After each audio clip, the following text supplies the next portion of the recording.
According to the Fisher College of Business, it is estimated that only 9% of people follow through with their New Year's resolutions. They estimate that 23% of people quit by the end of the first week and 43 people quit by the end of the first month. Now, if nearly half of those who set a New Year's resolution quit by the end of the first month, is there really even a reason to set a New Year's resolution in the first place? Like, that is a heck of a lot of failed fitness journeys, okay? Now, before we answer the question of whether or not there actually is a point in setting a New Year's resolution, we need to go ahead and figure out, why do we set New Year's resolutions in the first place? Like, why did this become a tradition and why do we do it? And in doing so, why do we so often set ourselves up for failure? Now, the tradition of setting goals or making a promise to oneself at the beginning of a new year is nothing new. It has actually been done by various cultures and religions around the world for a very, very, very long time. And we can even see it dating as far back as around 4,000 years ago to the ancient Babylonians. So this is not a new concept. This has been around for a very long time. But why do we still do it today in the year 2025? Like, why are we doing it? In today's world, a New Year's resolution is still typically a goal or promise to better yourself in some kind of way in the new year. Some of the more common New Year's resolutions we see are typically things like improving one's health and fitness in some way, saving more money, starting a new hobby, or even making career goals. And we use the start of a new year as a way to give us that motivation and that feeling of a fresh start to really motivate us to work towards our goals. But why wait until the start of a new year to begin working towards your goals when realistically you could start working towards your goals at any time? And well, that is because of something called the fresh start effect. The fresh start effect is a psychological phenomenon that suggests that people are more likely to work towards goals or make a change after a temporal landmark like a birthday, a holiday, a new week, a new month, a new year. A new year is typically seen as one of the biggest temporal landmarks throughout the year, obviously, and so a lot of people use that specific landmark to make goals for themselves. The start of a new year can really give us that sense of a fresh start or a new beginning, when in reality, maybe nothing has really changed except for the date on the calendar. But hey, whatever works to get us motivated, you know, I'm here for it. And speaking of fresh starts for the new year, this video is sponsored by Luisa Jewelry. I know the holidays just passed, but maybe if you didn't get yourself a nice gift for the holidays, or if you have a loved one in your life who you think deserves an extra little treat this time of year for all that they did during the holidays, now is the perfect time to pick up them or yourself a nice little treat. Luisa offers designs that complement everybody's unique style while also not breaking the bank. Prices start at just $39, and the more you buy, the more you save, plus free shipping in the United States and affordable shipping options for the rest of the world. On top of offering very affordable options, they do also offer gold and diamond options for those who maybe want a little bit more luxury in their jewelry. I personally have the Rocks small earrings, which you can see I am wearing right now. They are really an everyday classic earring, and they have become such a staple in my jewelry collection lately. I also have the Amara black ring, which you can see I am also wearing today, and this I am obsessed with. I have worn this ring, I kid you not, every single day since I have gotten it, and I just love it so much. It is so different and unique compared to everything else I have in my jewelry collection. I love the black. It is also available, I believe, in mother of pearl as well. So if the black is not your thing, you can get it in like a lighter white color as well. But I personally just love the black. It's just so different, and I love it. It's very cute. On top of these two pieces, I also want to go ahead and give a little shout out to two pieces I actually don't have yet, but they are very much on my wish list. I have my eyes set on them for next time I want to go ahead and treat myself. And first up is the Everyday Charm necklace. I mean, look at it. This is too darn cute. This is for sure going to be an upcoming purchase of mine. Like, next time a day comes around that I need to like treat myself to something a little bit special, this I think might be it. And I also don't have anything like this in my jewelry collection, and I think I need it. Also, the emerald flower charm necklace I think is just adorable, and it's for sure on my wish list. I have been wanting a necklace with an emerald on it for a very long time at this point, and I found this one and I just thought it was so cute and dainty and perfect, so also going on my wish list, like I said. All Ana Luisa jewelry are long-lasting, hypoallergenic, water-resistant, sustainable, and come with a 2-year warranty. Head to analuisa.com, which is linked in my description down below,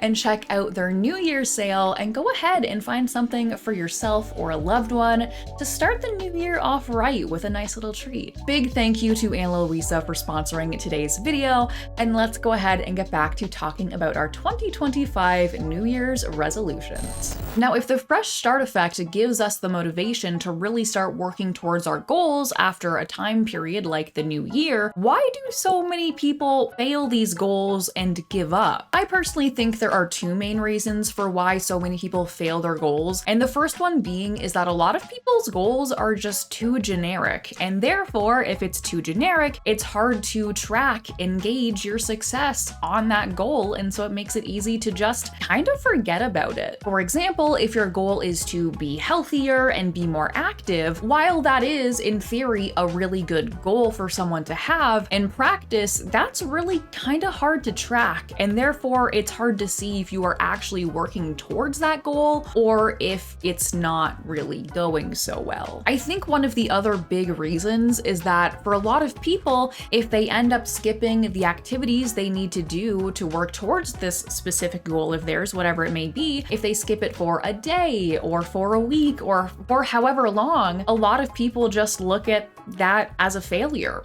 and they call it quits right there after they miss a week and they go, oh, well, I tried, that's it. Try again next year, I guess. When in reality, that's not how working towards goals work. You know, progress isn't always linear. And just because we mess up once doesn't mean we need to call it quits, you know? Now, if so many people end up failing their New Year's resolutions, is there really even a point to making them in the first place? I would say yeah. Despite the possibility of a failure, I think setting a New Year's resolution is a fantastic thing that everyone should do. It's really important to always at least be attempting to better ourselves and grow in some kind of way, and using the temporal landmark of the new year to be that motivation to improve ourselves, I think is really good. You know, it gives us that time and that reason to sit down and look at ourselves and look at our life and be like, okay, what do I want to work on this year? What do I want to improve? What do I want to do better? Therefore, I think it's really good to set those resolutions. But in order to actually give ourselves the best chance of actually achieving these resolutions, we have to be a little bit smarter about how we actually make our resolutions, which is where SMART goals come in. If you are not familiar with the term SMART goals, it is actually an acronym used when effectively setting goals. Specific, measurable, achievable, relevant, and time-bound.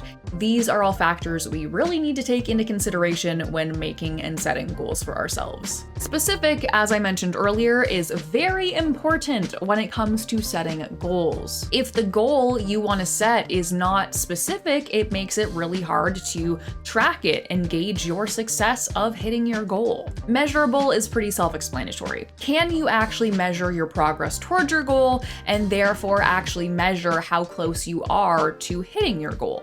Obviously, very important if you do want to achieve your goal. Achievable is also pretty self-explanatory. You need to make sure your goals are in fact achievable. For example, if I were for some reason to decide that I wanted to set a goal to be nominated for a Grammy in 2025, that's not exactly very achievable, as I am not a musician, and even if I were, not a very achievable goal for most, I don't think. Definitely not for me, so not very achievable. We gotta be realistic, you know? Next up is relevant, and this makes us think about why we actually want to hit that goal in the first place. Is the goal relevant and important to us in some way? Once again, if I were to set a goal of being nominated for a Grammy, is that relevant to my life? No. Once again, not a musician, Twitch streamer, YouTuber, that would not be relevant. So probably not a very smart goal for me.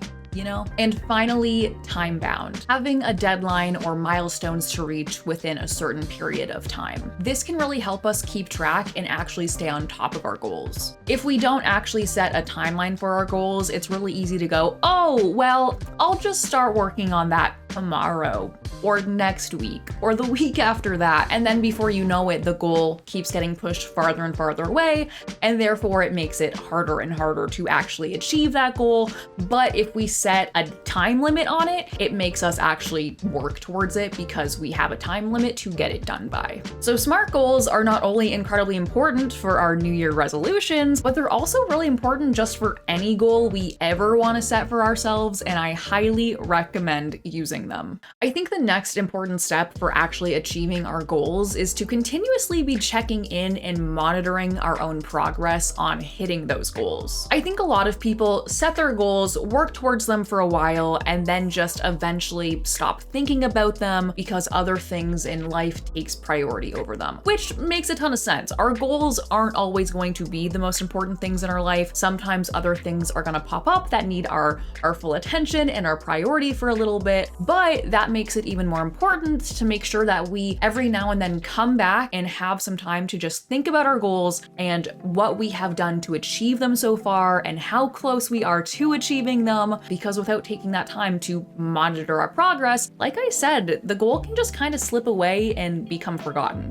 which not ideal. I think it would be a really good idea for anyone who has set a resolution or, like I said earlier, any goal in general, to just take some time, like literally 5-10 minutes, if you even need that, to just sit down once a week or once a month to just kind of think about how your progress towards your goal has been moving. Like, have you been staying on top of the activities you need to do to achieve your goals? Have you been tracking your goals? And just overall, really take a look at your goal and your progress to it so you can gauge like how it's coming along and if you need to make changes to how you're going about achieving your goals. And I think staying on top of that regularly can really set you up to hit the goal realistically. Now, before I go ahead and close out this video, I know there are probably some of you who are wondering if I set New Year's resolutions this year, and if so, what are they? So I thought I'd go ahead and share them with you. My resolution this year is to take better care of myself through my eating and fitness. In 2024, oh boy, I slacked on it. I will be so real with you. I really didn't work out much. I wasn't regular with it. I didn't eat very healthy. I ate a ton of junk food. I snacked all the time. And just in general, I did not really take the best care of my body. And because of that, I did end up gaining like 25 pounds. So my New Year's resolution is to work on taking better care of my body. Now, 20 pounds really is not that big of a deal. And I'm sure really not many other people besides myself even really noticed it. But I'm really going to use that 20-pound weight gain as an indicator that, yeah, in 2025, like I said, I was slacking and I was eating a ton of junk. And I want to use that as an indicator that like, okay, we gotta treat our body a little bit better in 2025. Less candy, less chocolate, more veggies, okay? So here is my actual New Year's resolutions SMART goal breakdown for 2025. The specific goal is to lose 20 pounds by April. Is it measurable? Yes, I would say that's pretty measurable. I can track my weight as a measure of me eating healthier and living a more active lifestyle than I was previously. Is it achievable? Yes, I would say that with the proper diet and fitness, 20 pounds by April is very achievable. Is it relevant? And yeah, I would say that's really relevant. Not only would I like to be a little bit more confident in my body, not that the weight loss is like the primary reason for doing this. I do want to make that very clear that like the primary reason for doing this is just to be a healthier version of myself. But would losing the 20 pounds make me a little bit more confident? I will be honest, yeah, it would. So yeah, it's relevant. Is it time bound? Yes. Setting that timeline of by April is in fact giving myself a timeline, and so we're time bound. Every Monday, while I'm sitting down and planning my work for the week, I'm also going to take 5-10 minutes to go ahead and think about my progress towards this goal. How many times have I worked out in the week? What has my diet been like this week? Have I eaten a ton of junk food this week? Have I been staying up on eating my fruits and veggies and just eating healthy in general? So I'm gonna take that time to really think about that every Monday to work on keeping myself accountable to actually hitting my goal. Anyways, did you go ahead ahead and make any New Year's resolutions this year. We are a couple of weeks into the new year already, so let me know how your goals are coming along. Also, if you made a goal but you didn't use the SMART goal technique, I highly recommend it. You can definitely go back, look at your New Year's resolution and adapt it to fit the parameters of being a SMART goal. There are lots of templates online you can find that can make it really easy to fill out and turn your goal into a SMART goal, so I highly recommend that. Also, once again, big thank you to Luisa for sponsoring today's video. Be sure to go ahead and click the link down in my description and check out analuisa.com. Anyways, thank you so much for watching this video. If you enjoyed it, please be sure to go ahead and subscribe. I make videos on all sorts of topics related to social media, pop culture, and anything I felt passionate about. And today it was New Year's resolutions. So yeah, I will see you in the next video. Bye!